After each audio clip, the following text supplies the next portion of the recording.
जय हिंद प्यारे दोस्तों। अमेजिंग इंफॉर्मेशन में आपका स्वागत है। औरंगजेब आलमगीर मुगल साम्राज्य के सबसे ताकतवर, निडर और तेज दिमाग वाले बादशाह थे।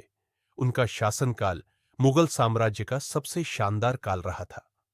आज की इस खास वीडियो में मैं आपको हजरत औरंगजेब आलमगीर रहमतुल्लाह अल के बारे में 15 ऐसे फैक्ट्स बताने वाला हूं जिनको सुनकर तो आप सभी औरंगजेब के फैन हो जाएंगे दोस्तों।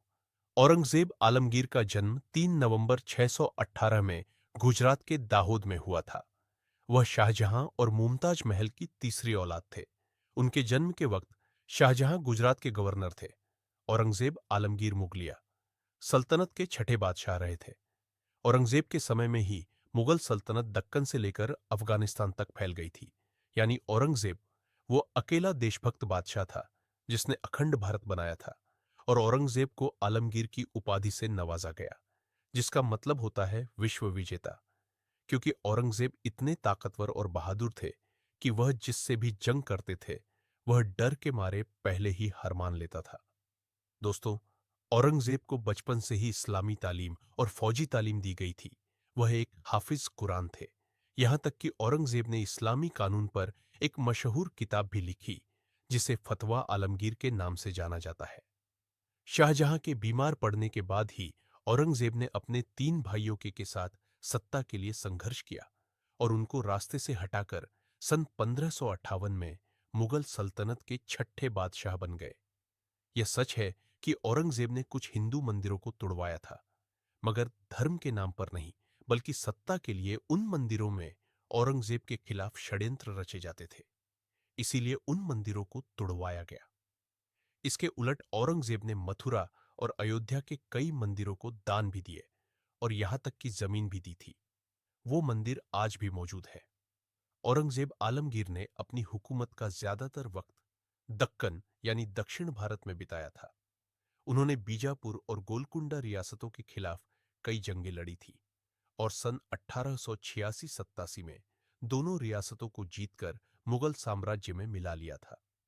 मराठा औरंगजेब के लिए कोई बड़ा चैलेंज नहीं थे।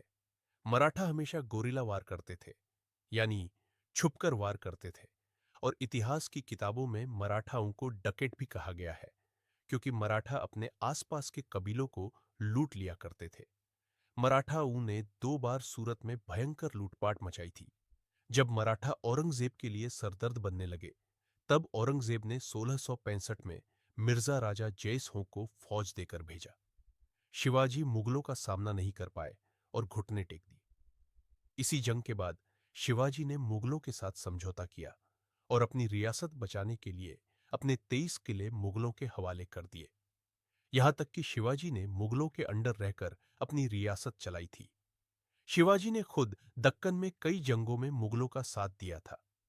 यहां तक कि शिवाजी ने अपने बेटे संभाजी को औरंगजेब का गुलाम बनाकर मुगल दरबार में छोड़ दिया था दोस्तों।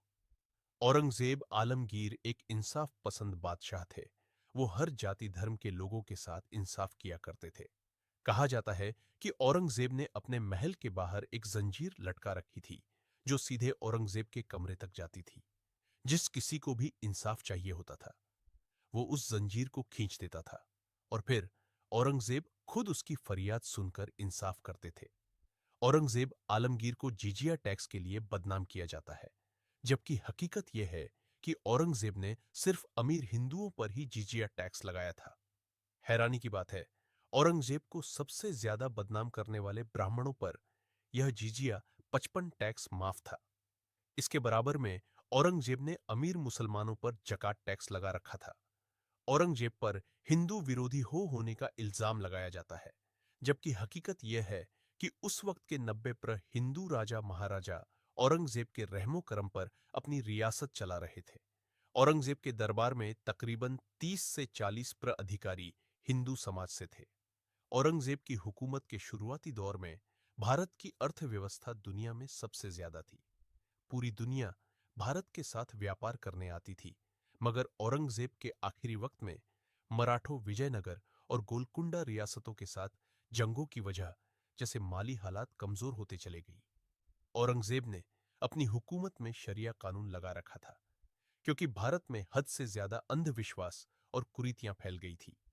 औरंगजेब ने शराब पीना, नाच गाना, भांग की खेती करना, मुजरा करना, यहां तक कि सती प्रथा पर भी पाबंदी लगा दी थी। इसी वजह से औरंगजेब का वक्त भारतीय इतिहास का सबसे सभ्य समाज का वक्त माना जाता है। आज हमारे हिंदू भाई औरंगजेब पर इल्जाम लगाते हैं कि औरंगजेब ने भारत को लूटा था, जबकि हकीकत यह है कि औरंगजेब ने कभी भी खुद के लिए सरकारी खजाने से एक पैसा भी खर्च नहीं किया था। औरंगजेब अपना गुजारा करने के लिए कपड़े और टोपियां बुनता था और कुरान की कॉपियां बनाकर बेचता था। औरंगजेब आलमगीर का जीवन सभी मुगल बादशाहों में सबसे सादा जीवन था। वैसे आपका इतिहास का सबसे पसंदीदा राजा कौन है? कमेंट में जरूर बताएं। उम्मीद करता हूं दोस्तों, ये वीडियो आपको पसंद आई होगी।